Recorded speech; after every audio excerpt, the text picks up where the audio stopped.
What on earth is the scrolling style creator? Well, Midjourney announced some adventurous changes to the style creation tool. It's a pretty new feature, but it has quickly become one of my favourite things to explore style-wise. So let's get a quick glance at the changes they've made and if it's better than the current version. Before we do that, it's actually almost Christmas, so I have decided to do a Christmas giveaway on my Patreon. You can find the link to it below.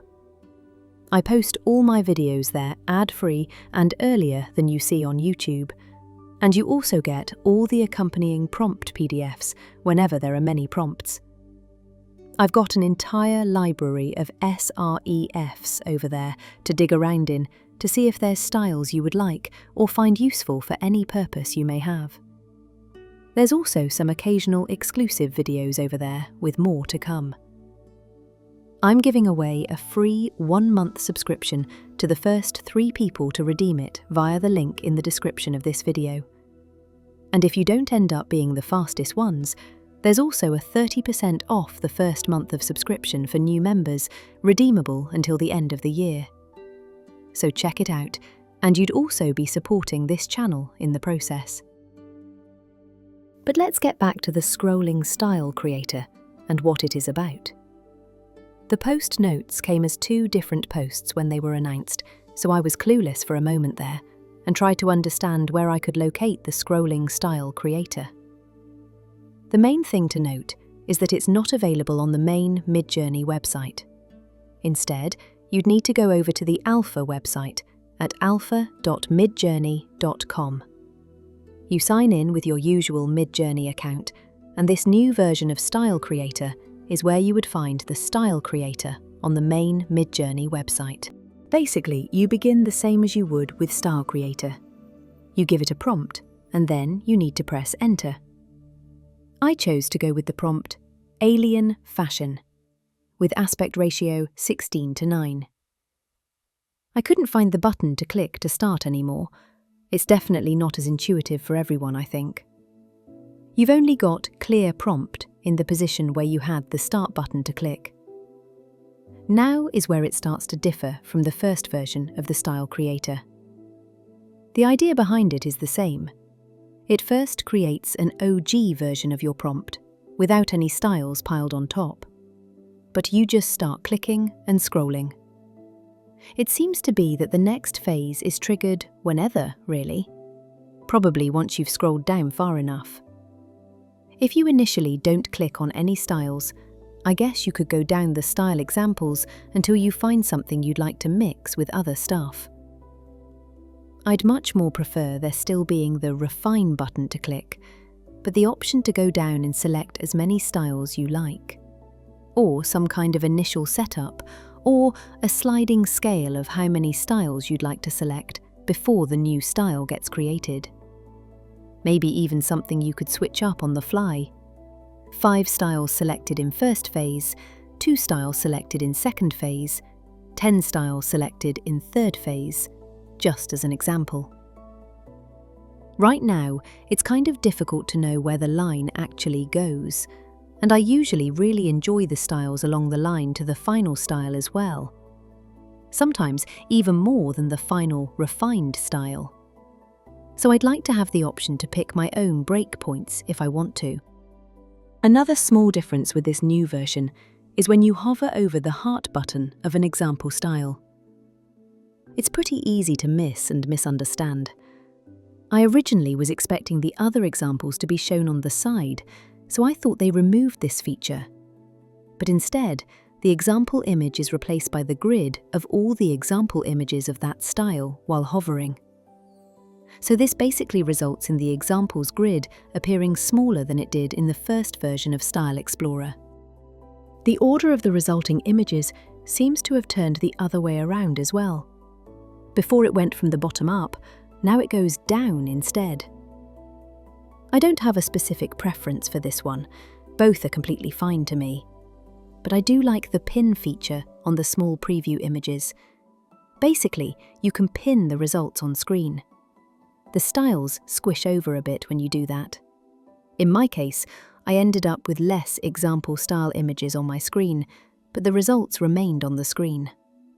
I imagine it will be good for deciding if the styles you are clicking would be in the style your results are in, or something different entirely. You could see the resulting images before as well, but you had to keep hovering your mouse over them to keep them visible. So that is a very nice change. So, final verdict on my part for the scrolling style creator. The idea behind it is nice, but I feel like I lack control over it and the results. Comparing it to the first iteration of Style Creator, there's parts that I like from both versions, and parts that I dislike also. Overall, I still prefer the original version more. Even though the original version restricts you only to selecting styles from one page of styles. The best solution would probably be a mixture of the two. There should be scrolling of styles, but the Refine Styles button should stay, in my opinion. Or, as I mentioned, a scale to determine the breakpoint of how many styles to select before the refinement kicks in. What do you think? Have you tried it out yet? Which version did you prefer? Or would you like to see Midjourney do something completely different? Let me know in the comments. Also, don't forget to like the video and subscribe if you haven't already.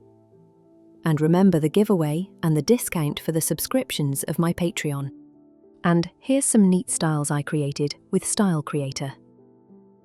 Moody, glowing ink and neon fantasy with silhouetted figures, fairy tale architecture, and shimmering green atmospheres that feel eerie, whimsical, and dreamlike. Warm, golden nocturne with painterly textures, glowing arches, and dreamlike architecture that feels quiet, mystical, and storybook in tone. Loud, high-contrast street pop collage with neon colours, graffiti textures, cut-and-paste imagery, and a raw, rebellious poster art energy. Stark, monochrome grunge with etched textures, ghostly figures, and decaying architecture, evoking dark surrealism and industrial melancholy. Cool, monochromatic blue fantasy with flowing linework, surreal landscapes, and a calm, melancholic, dreamlike mood. Bold retro synthwave landscape with neon sunsets, saturated reds and greens, and clean graphic silhouettes reminiscent of 80s sci-fi posters. Gritty, cinematic painterly with fiery reds and teals, distressed textures, and dramatic lighting that feels apocalyptic and poster-ready. Soft, cinematic vintage photo with muted pastels, shallow depth of field, and a quiet, nostalgic storytelling mood.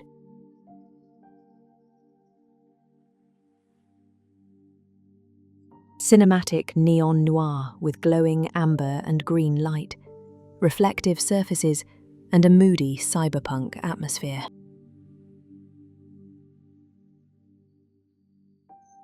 Dark retro fantasy illustration with muted teal and rust tones, ornate framing, and storybook surrealism blending folklore, machines, and melancholy.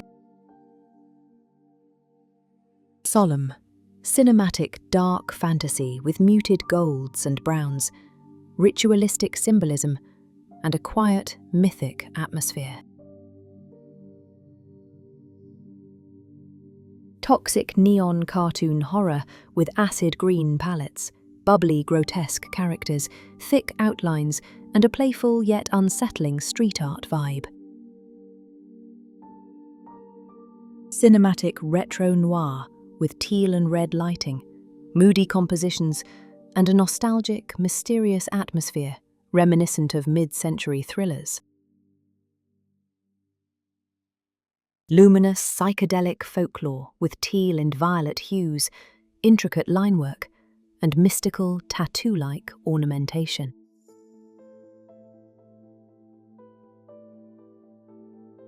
Refined black and gold folk illustration with crimson accents, ornate framing, and a quiet, storybook elegance reminiscent of vintage prints. Dramatic cinematic fantasy with glowing orange landscapes, teal shadows, and surreal monolithic elements that feel epic and otherworldly. Opulent steampunk fantasy with ornate gold detailing, grand domed architecture, and luminous mechanical elegance that feels epic and handcrafted. High contrast cosmic fantasy with glowing nebula clouds, electric colour edges, and a dramatic, otherworldly glow.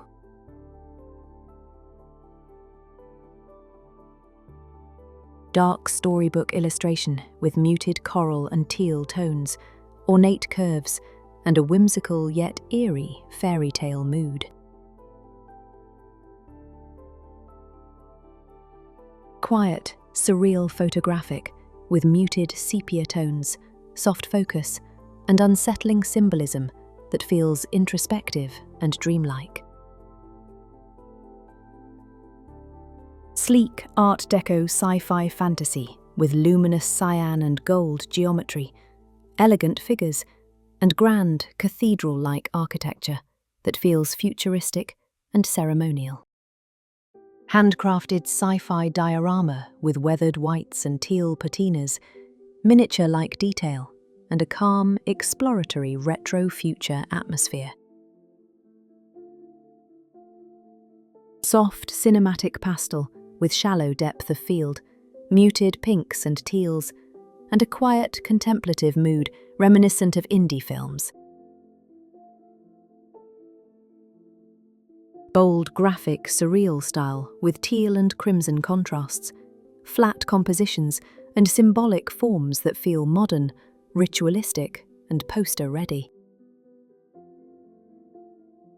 Dark, mythic, cinematic style with fiery amber lighting, monumental forms, and ritualistic symbolism that feels ominous and epic. This concludes our exploration of the styles. If you made it this far in the video, let me know which styles you liked out of the ones I selected for this video. The ones I didn't end up choosing can be found in the accompanying prompt PDF over on Patreon. I thank you so much for watching, and let's continue prompting.